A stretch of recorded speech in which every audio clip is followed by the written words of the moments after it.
Salut, c'est Zaba et commençons tout de suite par le numéro 10, Pierre d'Arthur. Le roi Arthur, souverain légendaire qui a défendu la Grande-Bretagne et a combattu les Saxons, peut ou non avoir existé. La légende raconte qu'il régnait depuis la table ronde de Camelot, qu'il était ami avec le magicien Merlin et que sa demi-sœur vivait sur une île mythique appelée Avalon. De nombreux éléments de l'histoire d'Arthur semblent excessivement fictifs, bien que le souverain lui-même ait pu être un roi réel.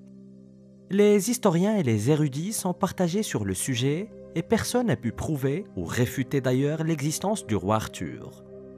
Des archéologues anglais ont récemment fouillé une ancienne tombe à cavité néolithique appelée Arthur Stone ou Pierre d'Arthur. Mais la tombe n'aurait pu servir à Arthur car il aurait vécu au XIIe siècle. Mais il y a eu des histoires au fil des ans qui relient le souverain à la tombe. Et l'une des histoires les plus notables est que le roi Arthur a combattu un géant qui est tombé à la renverse sur la tombe et a cassé la pierre tombale en deux.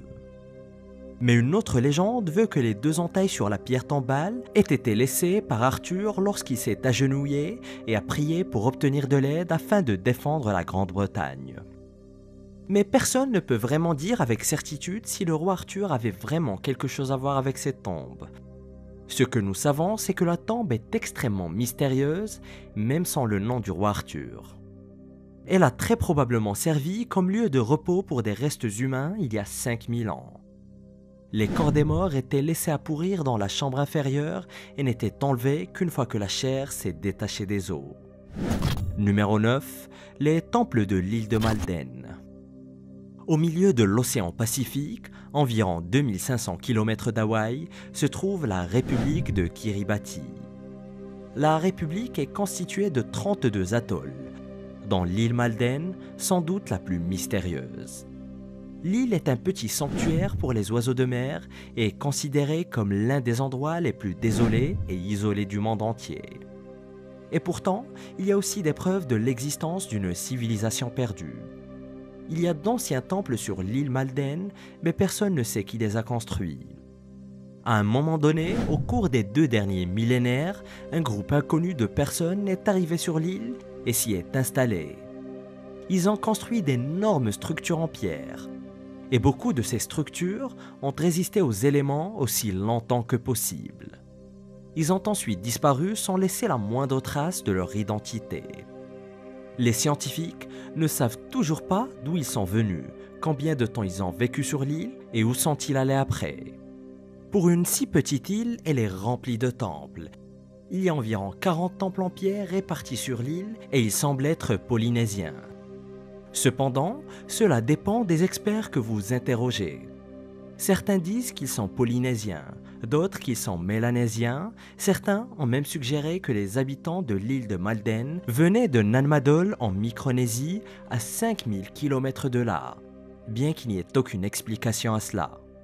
Mais la population de l'île n'était peut-être pas très nombreuse. Une centaine de personnes seulement ont pu traverser l'océan sur des petites embarcations et construire les temples de pierre. Il est possible qu'un maximum d'environ 200 personnes aient vécu sur l'île en même temps. Mais pourquoi aurait-il eu besoin de 40 temples à moins qu'il ne s'agisse pas de temples? Et pourquoi ont-ils créé des routes pavées menant à la mer? C'est un mystère total. Numéro 8. Les symboles des Moai. Une fouille de l'île de Pâques en 2012 a révélé quelque chose qui a surpris le monde entier. Les statues géantes Moai de l'île de Pâques sont couvertes de tatouages. Le choc a été assez grand lorsque nous avons appris que les têtes étaient attachées à des corps enterrés sous terre, mais maintenant, il s'avère que leurs corps sont couverts de symboles étranges et mystérieux. Les chercheurs ont découvert des dessins gravés sur les statues Moai qui ressemblent presque à des tatouages tribaux. On y trouve des tourbillons, des croissants, de grands cercles et d'autres formes géométriques qui semblent représenter quelque chose d'important. Certains pensent que les figures en forme de croissant pourraient représenter des canoës que les Polynésiens locaux utilisaient intensivement pour se déplacer sur l'océan. Mais la signification des autres symboles reste un mystère non résolu. En réalité, les statues elles-mêmes sont toujours une énigme. Tout ce que nous savons, c'est que les habitants de l'île de Pâques, aussi appelés les Rapa Nui, sont apparus il y a plusieurs siècles et ont construit 887 énormes statues de pierre.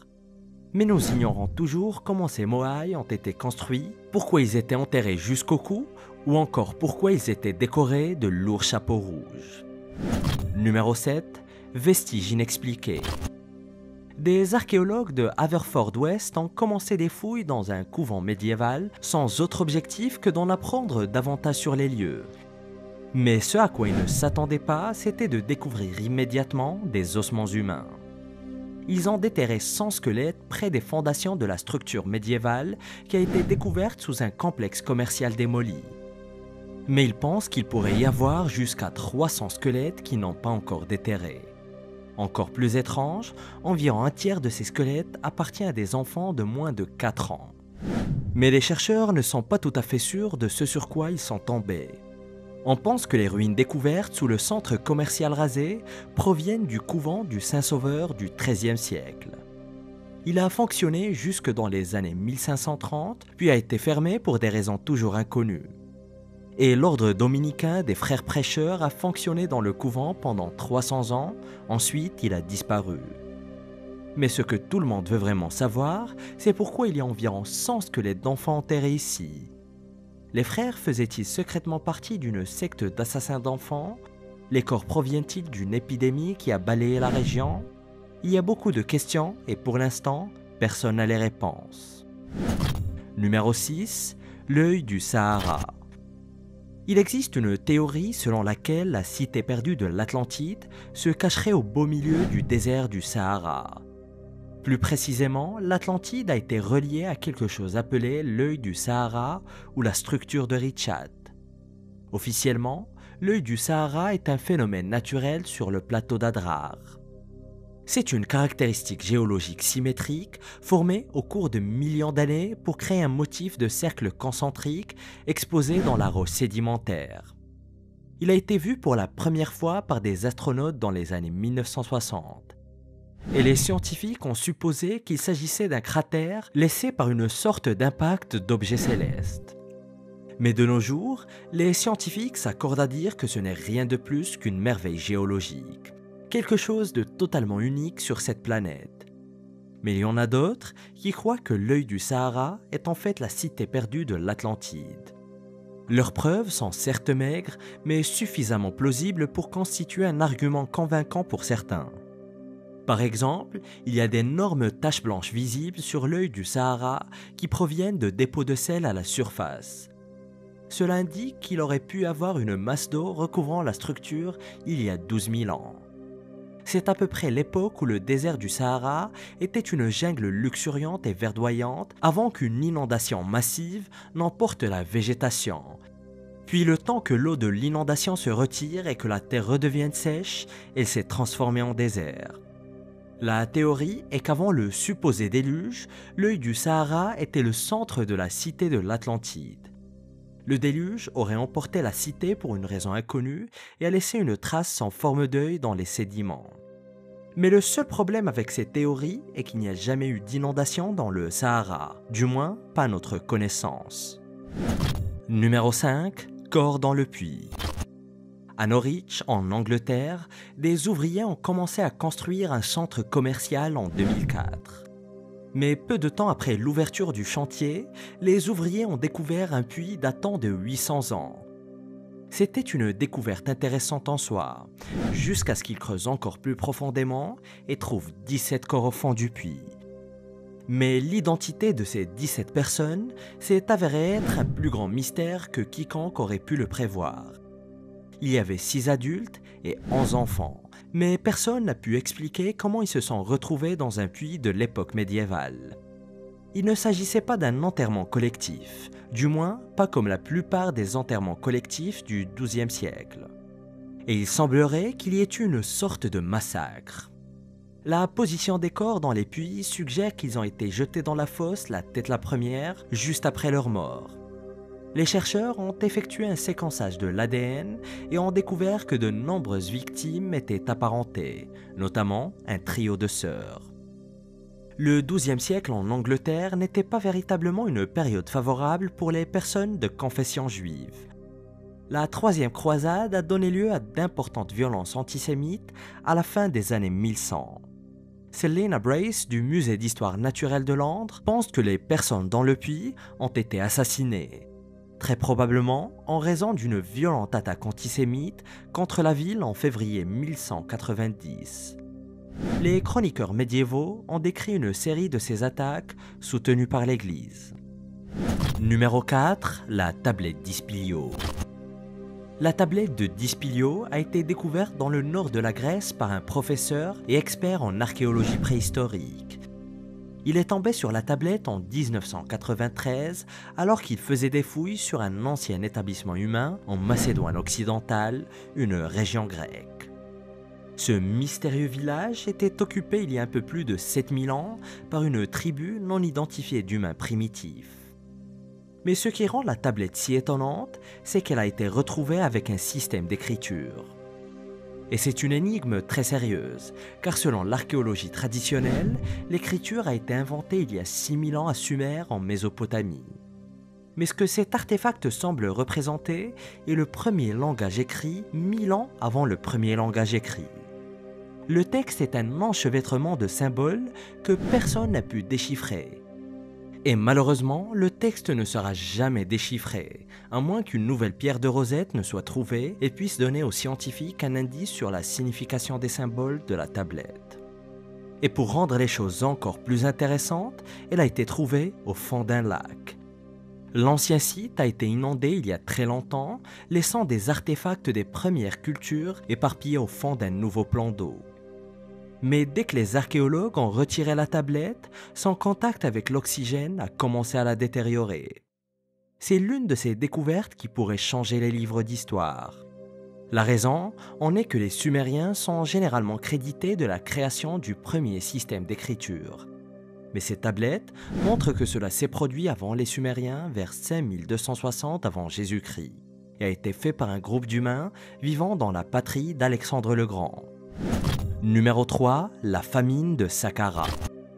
Personne ne sait exactement d'où vient la famine de Saqqara, ou plutôt de Starving of Saqqara.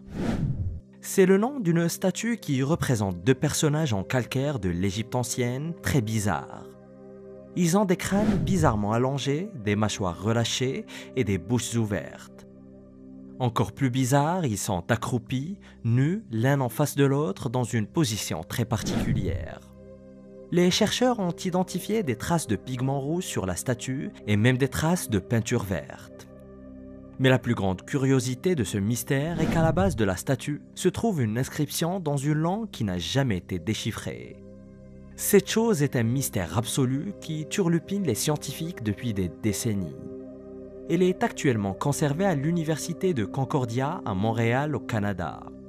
Ils ont acquis la famine de Saqqara en 1999, mais personne ne sait où tout a commencé, qui l'a trouvée initialement et où l'ont-ils trouvée. La statue est apparue comme par hasard sur la scène archéologique, prétendument à Saqqara en Égypte. Mais personne n'a jamais été capable de donner un sens à cette statue. La statue a même été examinée par les meilleurs chercheurs du British Museum et du Brooklyn Museum. Mais ils n'ont pas réussi à identifier les figures, à dater la statue ou à déchiffrer l'inscription. Numéro 2. Les cheminées des Highlands. Des centaines d'anciennes structures de pierre se dressent impressionnantes dans les Highlands écossaises.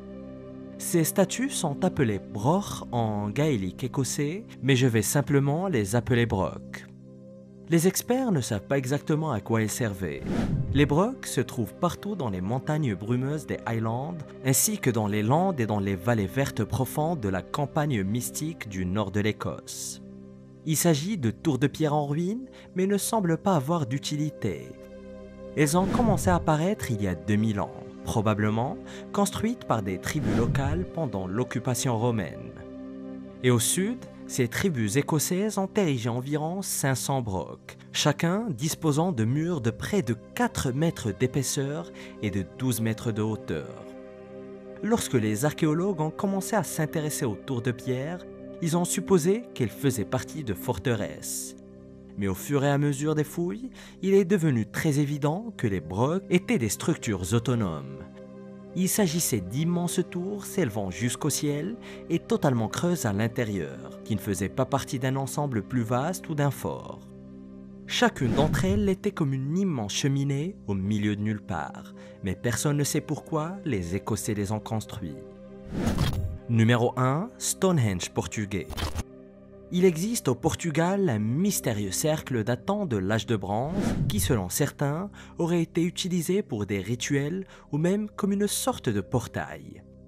Les structures remontent à 4500 ans et étaient utilisées pour d'anciens rites cérémoniels. Le monument fait environ 20 mètres de diamètre et est entièrement construit en bois. Et il s'aligne parfaitement avec le lever du soleil en été et avec la position du soleil au solstice d'hiver. Mais ce qui est encore plus étonnant, c'est que cette étrange structure circulaire est la première de son genre à être trouvée au Portugal. Antonio Valera, le responsable des fouilles, affirme que le mystérieux cercle a été construit vers 2800 avant Jésus-Christ. C'est-à-dire à peu près à la même époque où Stonehenge commençait à prendre forme. Certains croient que Stonehenge était également un ancien lieu mystérieux de grande puissance, pouvant être exploité pour des cérémonies rituelles, voire même à des fins plus pratiques. Mais tout cela reste très étrange, car il semblerait que dans toute l'Europe, il y a 4500 ans, des structures ressemblant à des portails et d'énormes mégalithes, tels d'anciens observatoires, étaient construits au même moment. Et les archéologues se demandent toujours si des structures comme celles trouvées au Portugal et le cercle de pierre de Stonehenge ont un lien quelconque, si elles servaient des finalités similaires ou bien ce n'est qu'une simple coïncidence. Et découvrent le secret le plus sombre dissimulé par De Vinci dans ses peintures en cliquant sur cette vidéo.